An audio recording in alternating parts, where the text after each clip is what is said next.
Senator Hyde-Smith. Thank you, Mr. Chairman.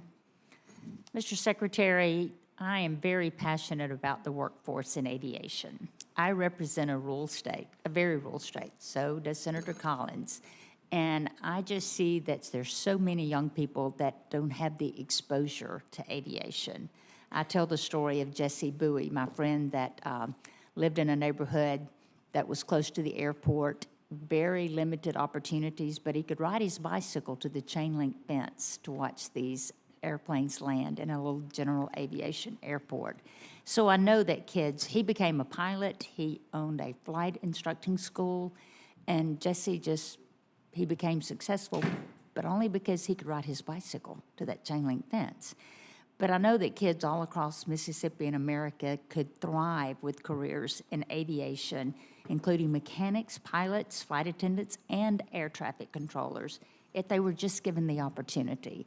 So I do have this passion to reach out to students at a young age, from elementary school to high school, so they can learn about the potential that a career in aviation has to change their lives. The FAA has established several grant programs to invest in the future aviation workforce by providing grants to academic institutions and the aviation community.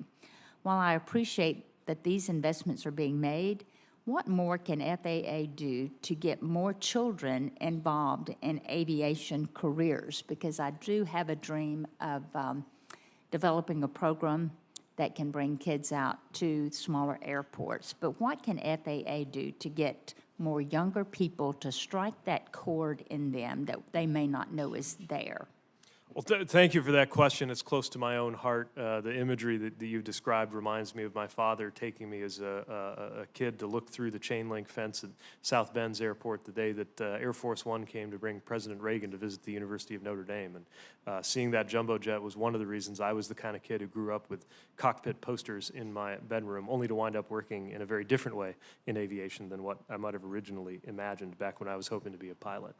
We know that sparking that early sense of creativity and passion can last a lifetime.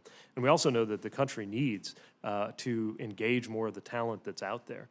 We do have programming that we believe is meaningful. One that I would point to is the Science, Technology, Engineering, and Math, Aviation, and Space Education Program. It's a mouthful, goes by STEM ASVED.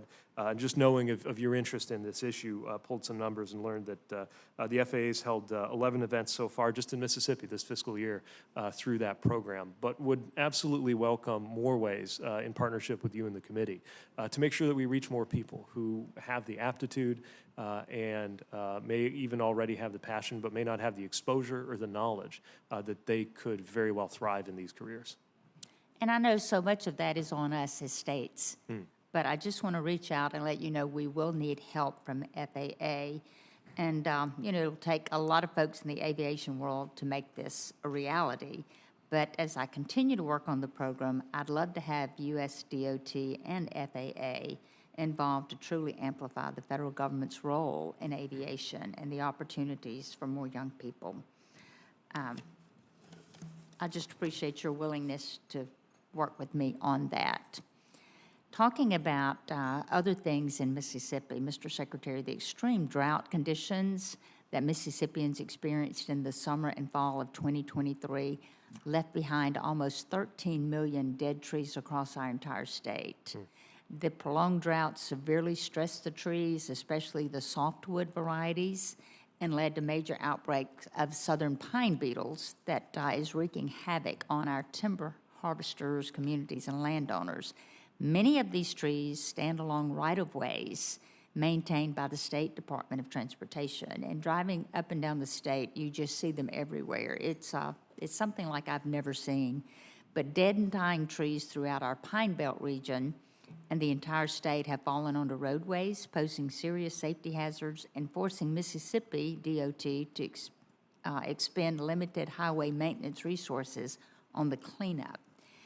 But we have the obvious risk of the traveling public, but I understand that these activities may not be a great fit under the Federal Highway Administration's Emergency Relief Program, in part because they're largely preventive in nature, still the fact remains that this is an emergency and Mississippi MDOT needs relief because we certainly didn't expect a drought to cause trees to be on our highways.